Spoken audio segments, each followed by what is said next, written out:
Bismillahirrahmanirrahim. Assalamualaikum warahmatullahi wabarakatuh, and a very good morning.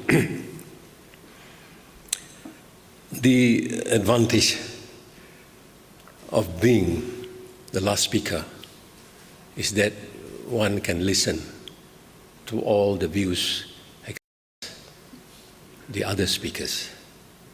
But the disadvantage is that you will notice all your best shots being chipped away by the other speakers.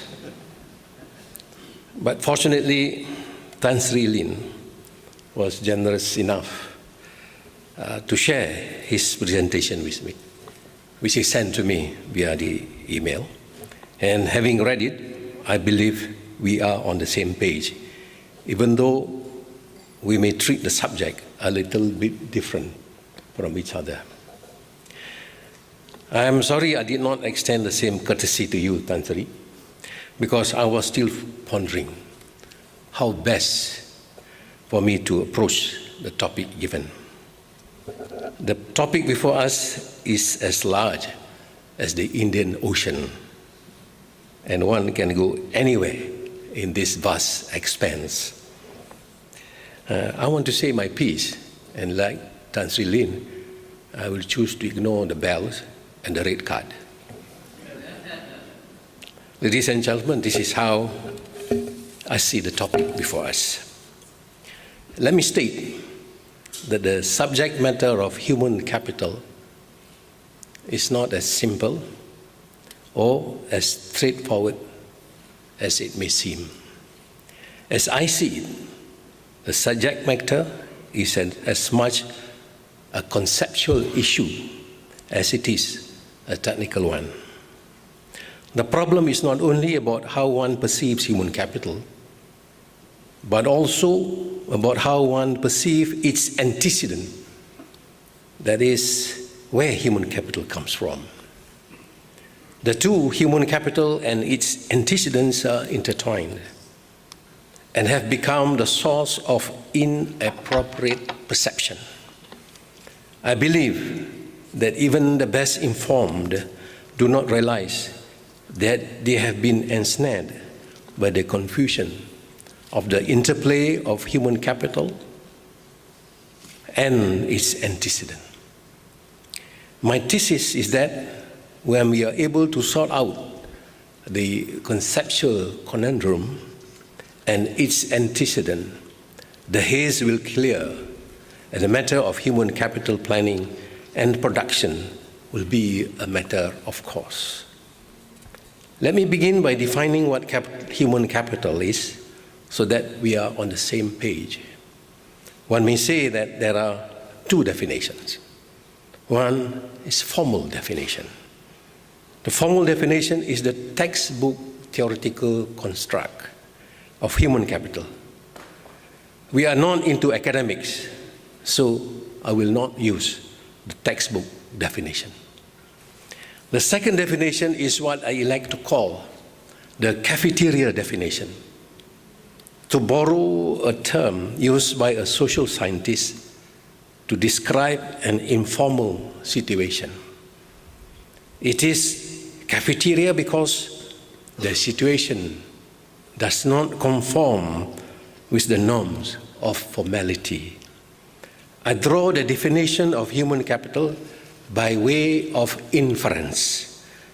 The definition is built by way of deducing from the perception of the perceiver of the matter. By doing so, I'm aware of being accused of committing the crime of inferential leap. Research 101. Be that as it may, the cafeteria definition of human capital is significant because first, it tells you how people in significant position perceive the matter of human capital. Secondly, this perception has serious strategic consequences for the way in which we plan and invest in human capital development. And thirdly, such perception leads to the apportionment of blame. My thesis is that Because of misperception of human capital and its antecedent, we are led to look for the solution at the wrong place. Let us examine the cafeteria definition of human capital. I would like to quote from a few sources that I believe reflects how human capital is perceived by significant people. The Age, the week of January 13, January 19, came out with a screaming headline: "Education Woes, the Economic Fallout." The article begins with this thesis: there is a real danger that Malaysia's aspiration to become a high-income and developed nation by 2020 could be undermined by the poor state of the country's education system. Note the direction of the blame: education. The article goes on to quote a World Bank expert who says, "It is ultimately human capital which exploits these resources to drive social and economic development. Malaysia's less than satisfactory performance compared with its economic peers casts doubt on whether the country has the adequately trained labor force needed to propel the economy forward to high income status as quickly as everyone hopes." The NST on March 2nd, 2014 carries a similar screamer: "Are varsities clueless about industry need?" The article goes on to state, is there a mismatch between industry and universities? Are universities churning out graduates equipped to take this country to its desired high-income developed nation status? Or are universities producing the number, but employability may be something else together? The World Bank report of 2005, sponsored by EPU, Economic Planning Unit of the Prime Minister's Department, recommended that in order to achieve economic growth, the education system must synchronize the curriculum with the needs of the industry. What can be inferred from the statements made by these significant agencies? I would like to draw your attention to the fact that I'm using the word inferred. And you can take me to task on that. Deliberately, it is how I see it, and I'm calling from that point of view. There is a common thread running through these narratives. It is material to note that all perceive human capital from the industrial perspective as a finished product, as trained labor force ready to roll. It is like a car manufacturing company rolling out ready-to-use cars. Analogously, therefore, as evidenced by their statements, the human capital that comes out from the education factory must hit the ground running. Otherwise, be damned for your failure. As the Age report says, the MNCs warn that if they did not have the ready-to-use human capital, they would take their business elsewhere. Perhaps it is because of this threat our cavalry is leading the charge to damn education.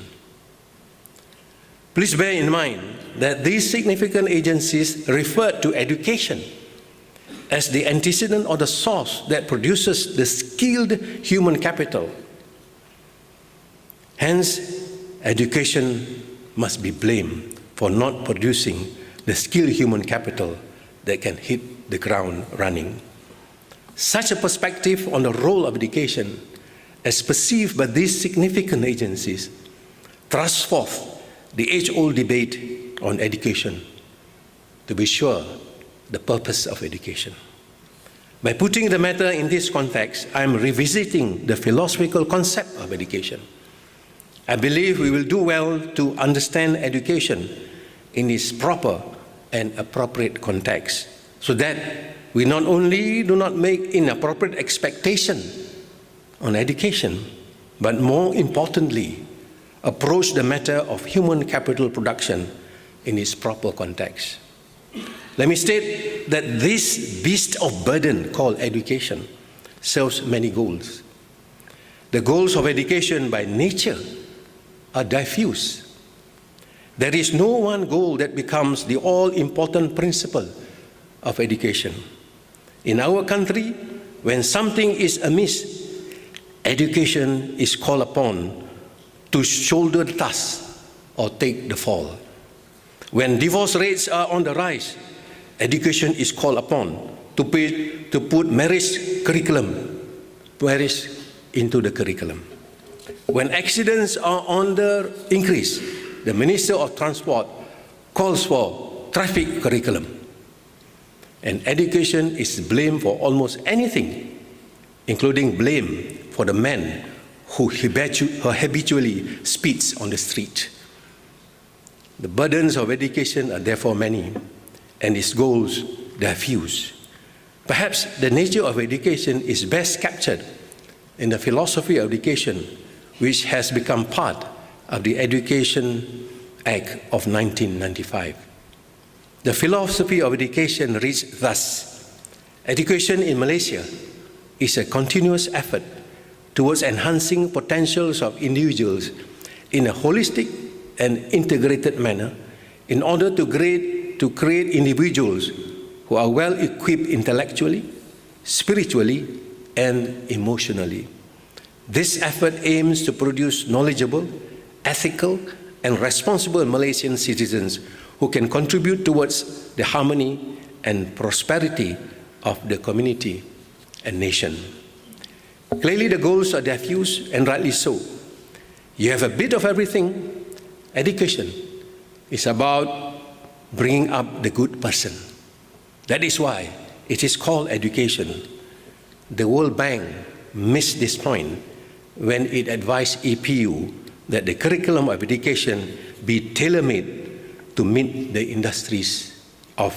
to meet the needs of the industry.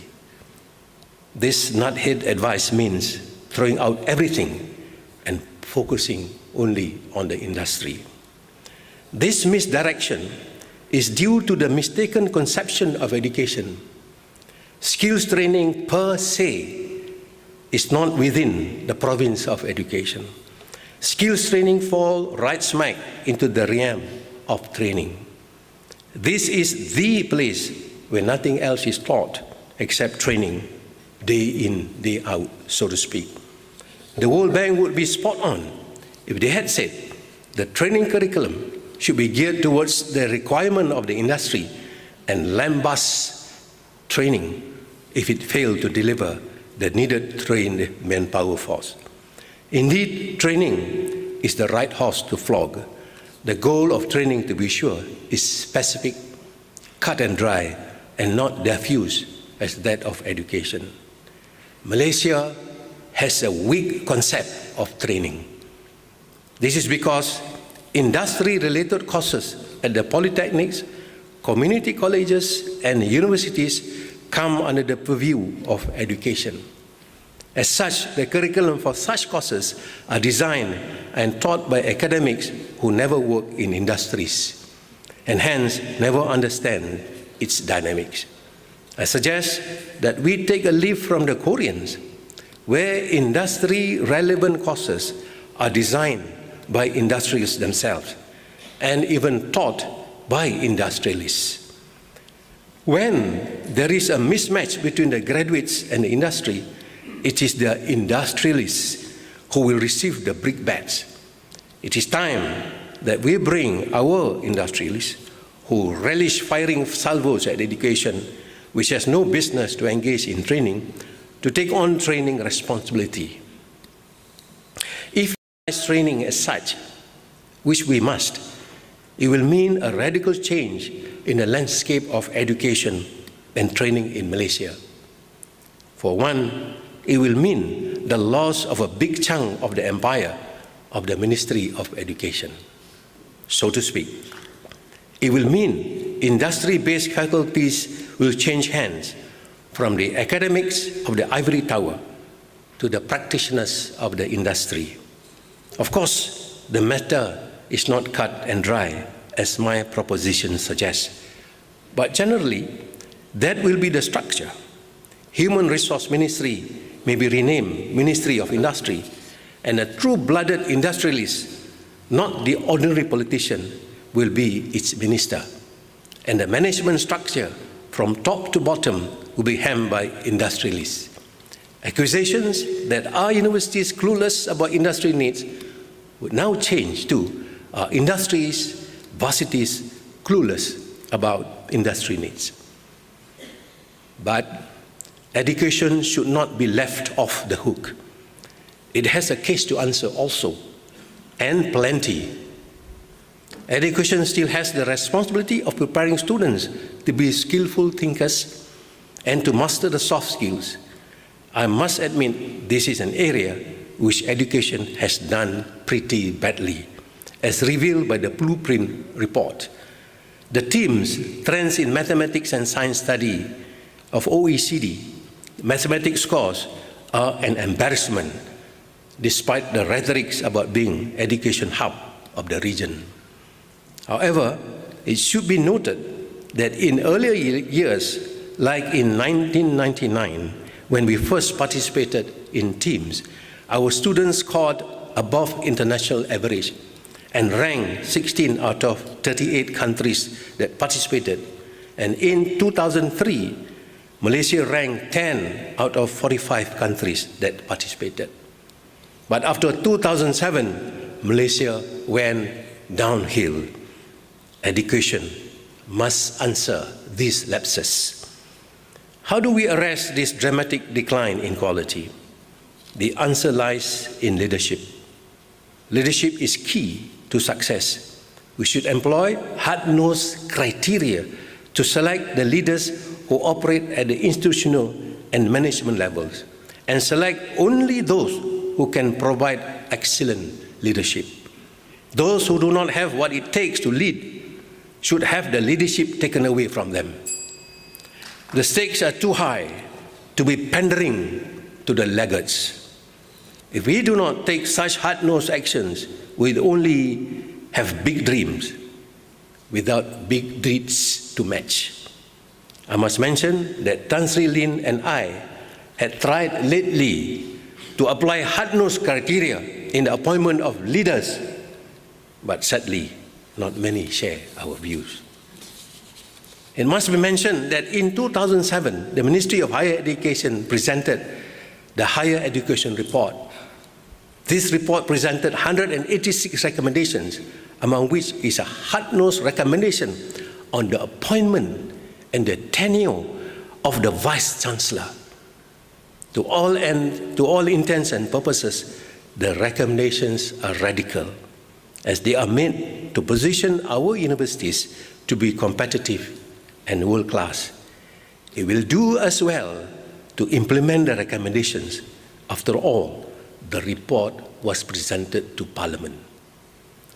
I believe if we can do this, we will have a good balance between education and training.